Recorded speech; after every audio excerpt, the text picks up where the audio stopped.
నేను ఇందాక బ్రదర్ సాక్ష్యం ఇచ్చారు. ఏంటి ఆ సాక్ష్యం అంటే ఆయన కాలు అంతా కూడా చూపిస్తారని వస్తారు.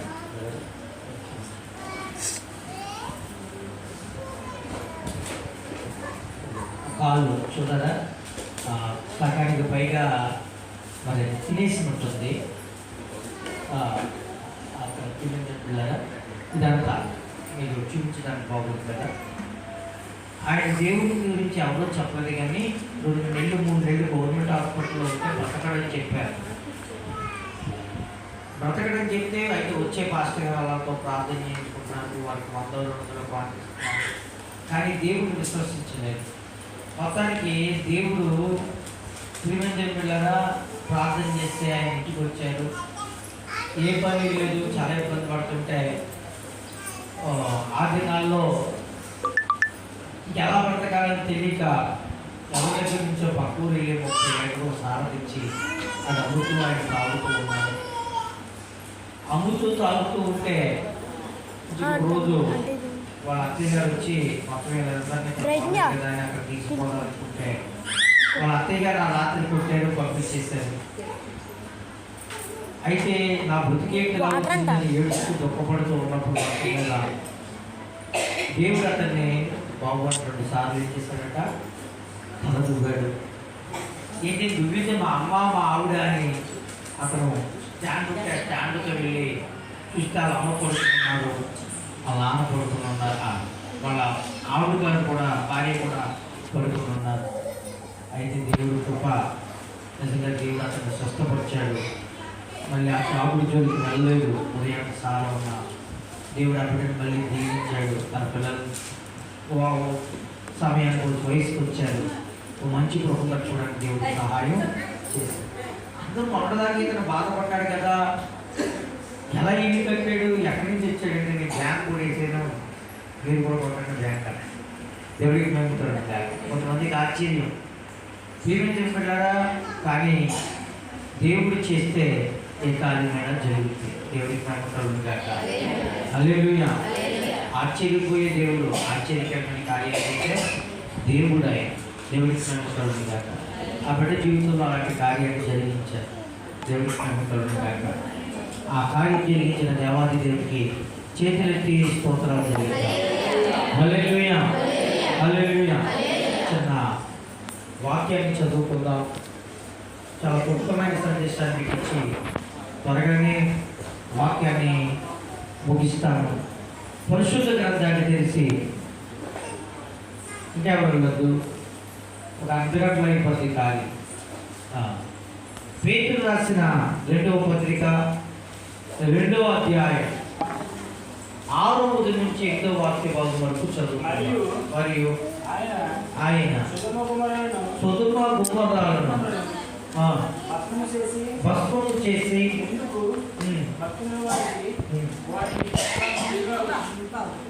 పైకిలో చదువుతూ బాగుంటుంది.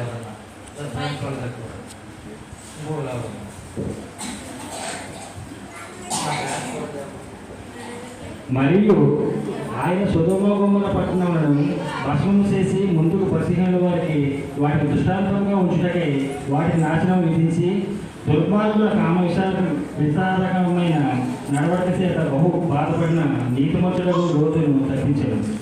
ఆ నీతిమంతుడు వారి మధ్యలో కాపురం నుండి తాను చూసిన వాటిని బట్టి వినిన వాటిని బట్టి వారి అక్రమమైన క్రియల విషయంలో దినదినము నీతిగా తన మనసును నొప్పించుకొచ్చు వచ్చింది. భక్తులను సొదొమ నుండి తప్పించడం పరిశుద్ధ గ్రంథంలో ప్రియమైన దేవుని బిడ్డలారా ఒక మాట రాయబడింది. ఏంటి ఆ మాట అంటే, సొదొమ గొమొర్రా పట్టణాలు అనేది జంట నగరాలు. ఏ నగరాలమ్మా? జంట నగరాలు.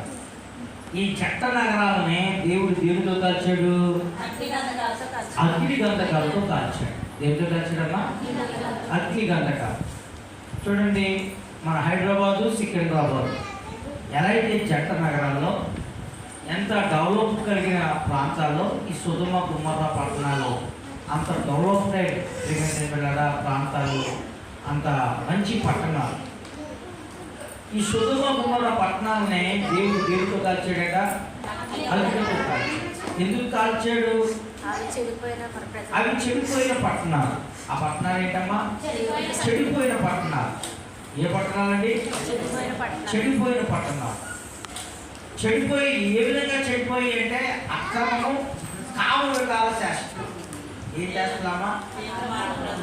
అక్రమం, కామ వికార శాస్త్రం అంటే అందులో పెద్దోళ్ళు అంటే ఏది అనుకోవచ్చు, వయసు వచ్చిన వాళ్ళు అంటే ఏది అనుకోవచ్చు. వయసు రాని కూడా అదే ప్రాబ్లం. చూడండి, ఇప్పుడు కూడా చిన్నపిల్లలు తాగేస్తున్నారు. 2వ తరగతి 3వ తరగతి చదువుకున్న పిల్లలు 9వ తరగతి 7వ తరగతి 10వ తరగతి తాగుతున్న పిల్లలు ఏం చేస్తున్నారు చెప్పండి? తాగేస్తున్నారు. ఇన్నాళ్ళ పెద్ద వయసు వచ్చినా పెద్దోళ్ళు ఎదుర్కొంటా చుట్టకాల్చడానికి భయపడేవారు. ఇప్పుడు భయం ఉందా? డైరెక్ట్గానే తాగి తాగుతారు, తాగేసి ఇంటికి వచ్చేసి వదిలేస్తున్నారు. నేను చెప్పేది పెళ్ళైన సంగతి, నేను చెప్పేది ప్రియమైన పిల్లల వయసు వచ్చిన సంగతి కాదు. చిన్న పిల్లలు భయంకరమైన లోతు దినాల్లాగా సొదొమ గొమొర్రా పట్టణాల్లాగే ఈరోజు ప్రాంతాలు ఉన్నాయి.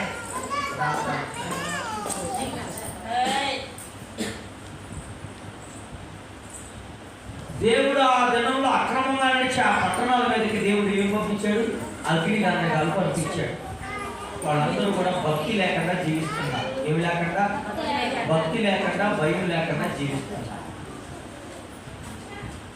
ఈరోజు ప్రజలందరూ కూడా ఏముంటుందంటే, ఏ మతంలోనూ కూడా ఏం లేదు చెప్పండి. భక్తి ఉంది కానీ భయం లేదు.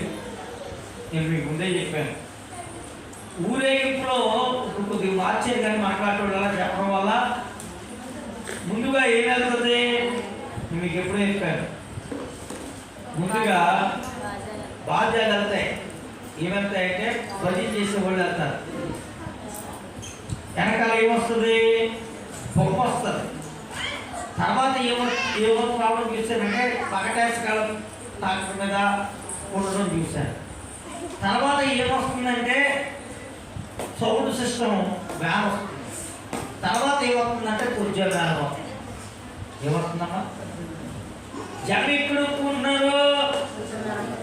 కుర్చీ వ్యాన్ దగ్గరే ఉంటున్నారు. ఎక్కడ ఉన్నారమ్మా?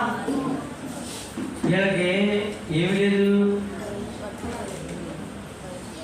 భక్తులే, భయం లేదు. నిజంగా డాన్సులు చూస్తే ఎలా ఉంటుందో తెలుసా? అది రహస్యంగా చేసుకోవాలి అలాగే డాన్స్ వేస్తే. కానీ ఎక్కడ వేస్తున్నారు? పగటాలే రోడ్ల మీద వేస్తున్నారు. ఏం జీవనం కూడా అంత గొప్ప వాళ్ళు భక్తి పేట. నిజంగా తాగేస్తున్నారు. తాగకపోతే వాళ్ళకి సిగ్గే. కానీ చూసి వాళ్ళు పడి తాకుండా చూస్తున్నారు. తాకుండా చూస్తున్నారు. నిజంగా చూసినప్పుడు నాకు ఒకసారి ఒళ్ళు జలధరించేది. ఆడమే పళ్ళు పూసుకుని వాడుకోవాలి. ఏం చేసుకోవాలి? పళ్ళు పూసుకుని వాడుకుపోవాలి. అందరూ అలా చూడండి, ఎలా చూడగలుగుతున్నారు? వాళ్ళు ఏమంటారంటే ఏం చేసి చేస్తున్నారు? తాగేసి ఎదుగుతున్నారు. తాగకపోతే ఆగలేకపోయారు. ఈరోజు ప్రజలందరికీ ఏమి లేదంటే భయం లేదు, భక్తి ఉంది. మీరు తీర్థాలకు వెళ్ళినప్పుడు చూడండి, అక్కడ ప్రీమియం దేవుని బిడ్డలారా తీర్థాలకు ఎందుకు వెళ్తారు తెలుసా? శోధన పడడానికి వెళ్తారు. రెండోది అక్కడ వేసే డాన్సులు చూడడానికి వెళ్తారు. ఇంకో మూడోది దేనికోసం వెళ్తారు తెలుసా? రాసుకుని పూసుకుని తిరగడానికి. అలా వెళ్తారు. మగవాళ్ళు వెళ్తారు గుంజుకుంటా, ఏం చేసుకుంటా. మీకు ఎలా తెలుసు పాస్టర్ గారు అంటే, నేను గతకాలంలో ఏం చూసాను. అప్పుడు కంటే ఇప్పుడు ఇంకా ఎక్కువ ఉంది. అంత డెవలప్గా దిగుతుంది. ఇప్పుడంతా ఫుల్ డెవలప్. దేవుడికి మనం కలుగుతుంది కాక. పెద్ద అయిన తర్వాత ఏదో పెళ్లికి వచ్చిందంటే లాభం కోసం చూస్తానంటే ఏదో అనుకోవచ్చు. ఇప్పుడు ఆడి పిల్లలు కూడా ఆడి పిల్లలు 1వ తరగతి 2వ తరగతి 3వ తరగతి ఏమన్నారా? మీరు స్కూల్కి వెళ్ళి చూడండి వాళ్ళకి